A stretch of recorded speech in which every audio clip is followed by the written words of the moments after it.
While I haven't had as much experience with being a leader in a work setting, I have definitely had other areas of leadership, whether that be being the captain of my cross-country team and track team, being on the executive board of the choir program at my high school, as well as being a young leader and a conference alumni or group leader at the My Lead Organizations Conference, which is the Michigan Youth Leadership Organization. But today I will specifically be talking about my role as a captain on my cross-country team and what made us ultimately successful. While me and my co-captains displayed different qualities of leadership, the ones that I tried to implement specifically were definitely those behavioral approaches, which include relationship-oriented leadership styles, transformational processes and approaches, as well as some contemporary concepts, which would include those aspects of empowerment. In regards to the behavioral leadership approaches that I took, relationship-oriented leadership was one of the most important things to me. My team suffered from some lack of bonding as a whole team in the past. I think that the varsity and junior varsity teams felt a little bit separated, and there were constantly small feuds going on between people on varsity as well, just because of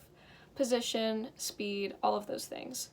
I wanted to approach my teammates on an individual basis and make sure, especially that my younger teammates who were either new to the cross-country team or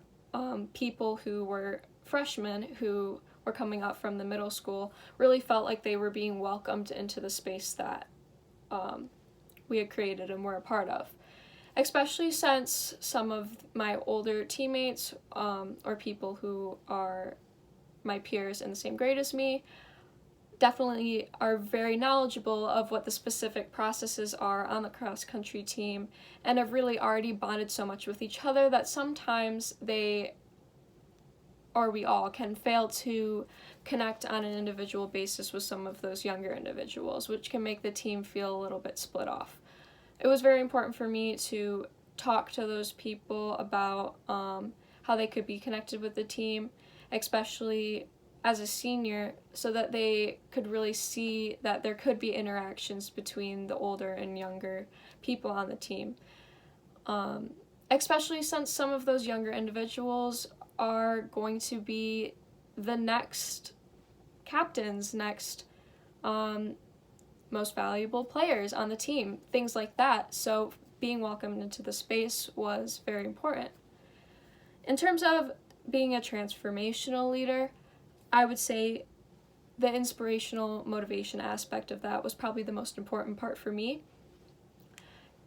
I definitely wanted the team to have a goal that they were looking at specifically, and states happened to be that huge goal. Not going into the season with a specific goal in mind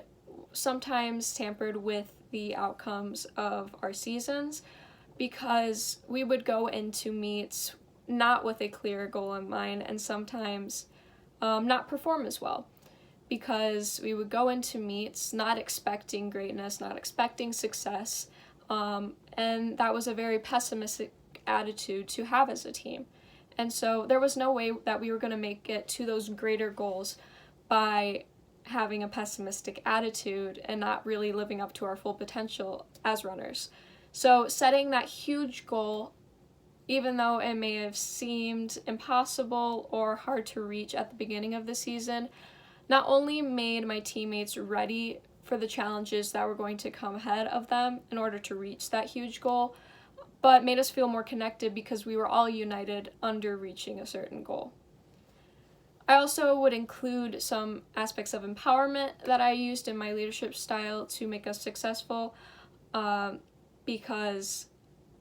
not every runner is going to be that varsity runner. And it's still important for all of those people to feel like they have their place on the team, whether they are reaching goals such as just beating their personal records every meet, maybe just finishing a 5K. They might be new to running and it might be a huge accomplishment to just not walk during a race. It was important to make any person that was in the space of the cross country team feel like they had something that they were contributing and something that they could achieve, even if it wasn't that huge goal, overarching goal of, being on varsity and making it to states. So really empowering my teammates, making them feel motivated, making them feel like they had a place, something to look forward to as the season went on, I think was something that made our bond very strong and made us successful.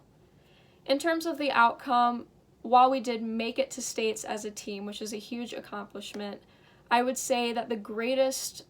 outcome that we achieved was just having the most bonded female team that I had seen in my 4 years of being on the cross country team in high school. I had never seen the girls on my team really be as connected as we all were this year, and I think that is just one of the most important team aspects to having a successful team, is just everyone being united, because reaching those huge goals can't happen when everyone is acting as an individual. Being team-oriented is something that is really vital to reaching whatever goals you have set for yourself.